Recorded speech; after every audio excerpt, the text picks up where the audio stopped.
2 రోజుల గ్యాప్ తర్వాత మళ్ళీ రాజ్ తరుణ్ లావణ్యల కేసులో అప్డేట్ వచ్చింది. తాజాగా హీరో రాజ్ తరుణ్ కు నార్సింగి పోలీసులు నోటీసులు ఇచ్చారు. రాజ్ తరుణ్ కు పోలీసులు ఏం నోటీసులు ఇచ్చారు? ఈ కేసులో వచ్చిన తాజా అప్డేట్ ఏంటి ఇప్పుడు చూద్దాం. భవిష్యత్ అవసరాలకు వర్తమానపు అవకాశమే ఈశాన్యలో మీరు పెట్టే పెట్టుబడి. ఈశాన్య వెంచర్స్ లో ఇప్పుడే ప్లాట్ బుక్ చేసుకోండి. మీ దగ్గరలోని ఈశాన్యాస్ ప్రాపర్టీ అడ్వైజర్ ను సంప్రదించండి. రాజ్ తరుణ్ ప్రియురాలు లావణ్య అతనిపై అలానే హీరోయిన్ మాల్వి మల్హోత్రాపై పోలీసులకు ఫిర్యాదు చేసింది. గత 10 రోజుల క్రితం లావణ్య రాజ్ తరుణ్ పై ఆరోపణలు చేస్తూ పోలీస్ స్టేషన్ మెట్లెక్కింది.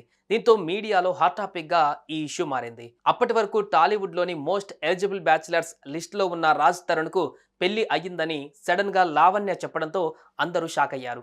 వీరిద్దరూ సహజీవనం చేస్తున్నారని, ఈ విషయం ఇండస్ట్రీలోని చాలా మందికి తెలుసని ఆమె చెప్పడంతో అందరూ నోరెళ్లబెట్టారు.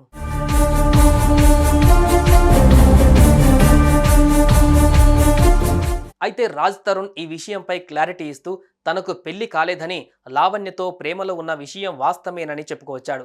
అలా వీరిద్దరి ఇష్యూలో రోజుకొక ట్విస్ట్ బయటకు వస్తూనే ఉంది. ఈ క్రమంలో లావణ్య తాజాగా నార్సింగి పోలీస్ స్టేషన్లో మరోసారి రిపోర్ట్ ఇచ్చింది. అందులో A1గా రాజ్ తరుణ్, A2గా మాల్వి మల్హోత్రా, A3గా మాల్వి తమ్ముడిని చేర్చారు.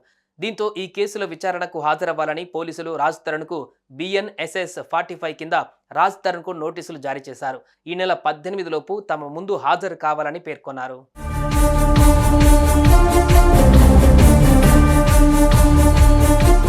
ఈ నోటీసుల ప్రకారం ఈ నెల 18 లోపు రాజ్ తరుణ్ విచారణకు హాజరు కావాలి. లేని పక్షంలో తదుపరి యాక్షన్ తీసుకుంటారు పోలీసులు. దీంతో ఎట్టి పరిస్థితుల్లో రాజ్ తరుణ్ ఇప్పుడు విచారణకు హాజరు కావాలి.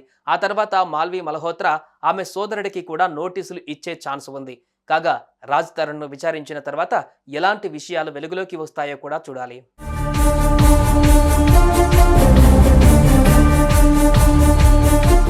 ఇప్పటికే రాజ్ తరుణ్ మాల్వీలపైన పలు ఆరోపణలు చేసింది లావణ్య.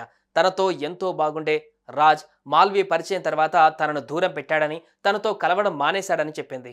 ఆఖరికి డ్రగ్స్ కేసులో కూడా తనను ఇరికించారని తెలిపింది. అంతేకాదు వారిద్దరి వల్లే తాను 43 రోజుల పాటు జైల్లో ఉండవలసి వచ్చిందని, ఆ తర్వాత రాజ్ పూర్తిగా తనను వదిలేశాడని చెప్పుకొచ్చింది. అందుకు సంబంధించిన ఆధారాలు కూడా సమర్పించింది. దీంతో పోలీసులు ఇప్పుడు అన్ని కోణాలలో విచారణ జరపనున్నారు.